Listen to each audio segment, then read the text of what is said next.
Kata peribahasa, lebih baik terlambat daripada tidak sama sekali. Tapi dalam pandemi COVID-19, terlambat mengambil kebijakan yang tepat berdampak pada jumlah korban.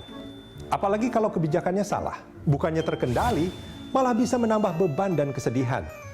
Nah, setelah banyak jenis pembatasan sosial untuk penanganan COVID-19, beberapa waktu lalu, Presiden Jokowi bicara soal mini lockdown. Kepada komite bahwa intervensi berbasis lokal ini agar disampaikan kepada provinsi, kabupaten, dan kota. Artinya pembatasan berskala mikro, baik itu di tingkat desa, di tingkat kampung, di tingkat RW, di tingkat RT, atau di kantor, atau di pondok pesantren. Saya kira itu lebih efektif. Beberapa politikus dari partai pendukung pemerintah mendukung pernyataan Presiden Jokowi. Bahkan ada yang menuding penerapan PSBB di Jakarta dianggap panggung politik gubernurnya.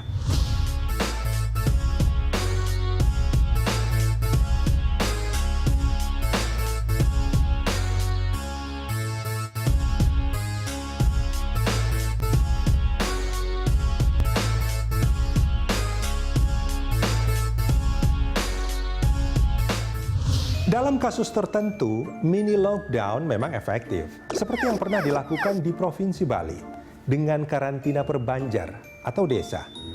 Tapi dengan dibukanya kembali arus lalu lintas wisatawan, jumlah kasus COVID-19 di Bali meningkat signifikan. Pakar epidemiologi juga menyarankan agar Pulau Dewata itu dikarantina, bukan lagi mini lockdown.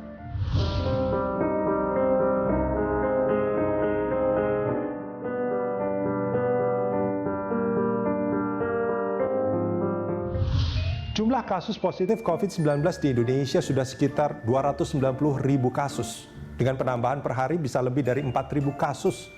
Bisa naik turun, tapi trennya naik.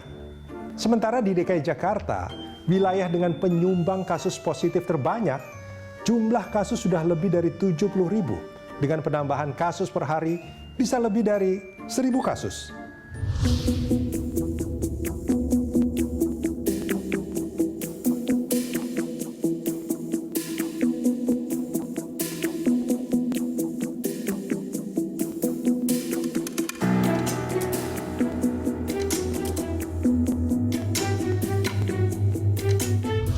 Apakah penerapan mini lockdown bisa diterapkan secara nasional di semua wilayah?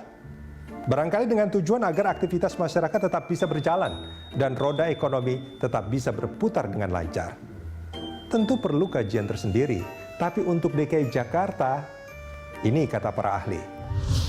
Hanya saja lockdown ini tidak efektif kalau dilakukan parsial hanya pada level kampung atau kelurahan atau desa tertentu. Nah, karena di kita faktanya sekarang ini kasus udah menyebar, tidak ada kelurahan yang tidak punya kasus.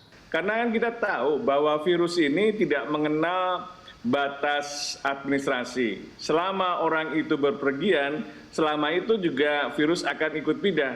Virus itu nggak bisa jalan, virus itu tidak bisa terbang. Virus itu hanya mengikuti kemana manusia pergi.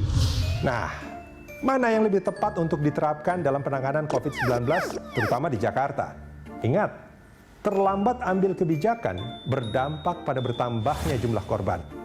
Kalau salah mengambil kebijakan, bikin pandemi makin tak terkendali. Kita harus hati-hati. Yang penting, kesehatan masyarakat harus jadi yang utama.